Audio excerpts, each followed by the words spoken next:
Pretoria, Bharat में आपका स्वागत है जज नेपोलिटानो के शो जजिंग फ्रीडम के 17 दिसंबर 2025 के एपिसोड में एक चौंकाने वाली बात सामने आती है। Interview Colonel Douglas MacGregor. Ukraine और यूरोपीय युद्ध की कल्पनाएं के दौरान ध्यान यूरोप से हटकर वेनेजुएला की ओर मुड़ता है, जहां अमेरिका कुछ ही दिनों में युद्ध के मुहाने पर खड़ा हो सकता है।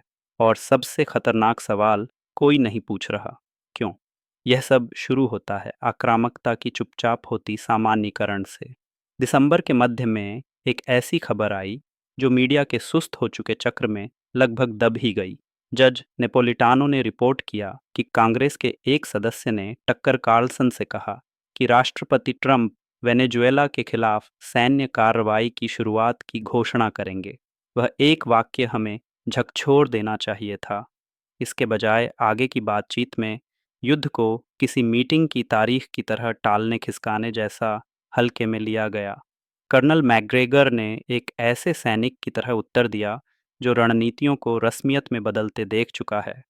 उनकी चेतावनी सीधी और सख्त है, युद्ध अंतिम विकल्प होना चाहिए। वह एक नौसैनिक घेराबंदी को उसी रूप में स्वीकारते हैं। हम वेनेजुएला से युद्ध कर रहे हैं। इस वाक्य को ध्यान से सुनिए, इसकी वैधानिक गूंज को समझिए। फिर सुनिए मैकग्रेगर की डराने वाली रणनीतिक सच्चाई जब वे कहते हैं, आप केवल ड्रग एनफोर्समेंट एजेंसी की वेबसाइट देख लें, यह देखने के लिए कि वेनेजुएला को हमारे नशे की समस्या की जड़ बताना झूठ है। वह इस बात में सही हैं कि घोषित खतरों और हमारे ठोस राष्ट्रीय हितों के बीच भारी अंतर है। मैकग्रेगर, नेपोलिटानो और सीनेटर रैंड पॉल ने जो सही पहचाना वह था संस्थागत विफलताओं की एक पूरी श्रृंखला। कांग्रेस जिसने युद्ध से जुड़ा अपना अधिकार छोड़ दिया है, कार्यपालिका जो सार्वजनिक बहस के बिना निर्णय ले सकती है, और एक रक्षा ढांचा जो उच्च पदों से भर गया है। हमारे पास एक विशाल ओवरहेड है जिन्हें योग्यता नहीं बल्कि आज्ञाकारिता के लिए तरक्की दी जाती है। ये कोई दलगत शिकवे नहीं हैं, ये संरचनात्मक टिप्पणियां हैं जो समझाती हैं कि कैसे युद्ध जैसे असाधारण निर्णय अब आम बनते जा रहे हैं। इनके उदाहरण इतिहास में हैं। बेरूत बैरक बम धमाका, वियतनाम, लेबनान। जब तक अमेरिकी खून बहता नहीं, तब तक जनता नाराज नहीं होती, तब तक निर्णय नहीं, आदत काम करती है। लेकिन जो बात वह या तो नहीं देखते या कम आंकते हैं, वह यह है कि जब प्रोत्साहन तिरछे हो तो अगला चरण कितना अनुमानित हो जाता है। जब विदेशी शक्तियों को आतंकी बता दिया जाता है, जब गुप्त एजेंसियों या CIA भाड़े के सैनिकों को भेजा जाता है, जब शासन परिवर्तन की बातें होती हैं, तब ऐसे उदाहरण सेट हो जाते हैं जो किसी एक प्रशासन से आगे चलते हैं। जिन कार्रवाइयों की वैधानिकता पर सवाल है, उन्हें स्पष्ट रूप से पेश करना चाहिए, लेकिन वे उसी बड़े अमेरिकी ढांचे में फिट होती हैं।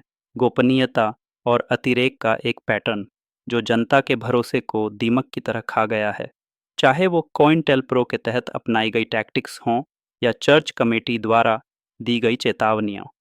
असल सवाल अब यह है, फिर से क्यों? किसे फ़ायदा है अगर वेनेजुएला को एक ऐसा बाजार बना दिया जाए जिसे गिरवी रखने लायक संपत्ति की तरह देखा जाए, जैसा कि मैकग्रेगर चेताते हैं जब वे कहते हैं कि कुछ लोग प्राकृतिक संसाधनों को लूट के माल की तरह देखते हैं। और जब कांग्रेस चुप रहने लगती है, तब उस खामोशी पर किसका नियंत्रण होता है? यह केवल तरीकों की नहीं बल्कि मकसद की भी बहस है। रणनीतिक लाभ लगभग शून्य है, जोखिम अपार हैं। वेनेजुएला विशाल है, भूगोल से जटिल है, और लैटिन अमेरिका में जनता का रुख सीधे सैन्य हस्तक्षेप के खिलाफ खतरनाक रूप से सख्त हो जाएगा। मैकग्रेगर स्पष्ट करते हैं, प्यूर्टो रिको में तैनात सैनिकों और तट के पास तैरते जहाज बंदरगाह नहीं, तख्ता पलट और स्थानीय सहयोगियों पर आश्रित योजना का हिस्सा हैं।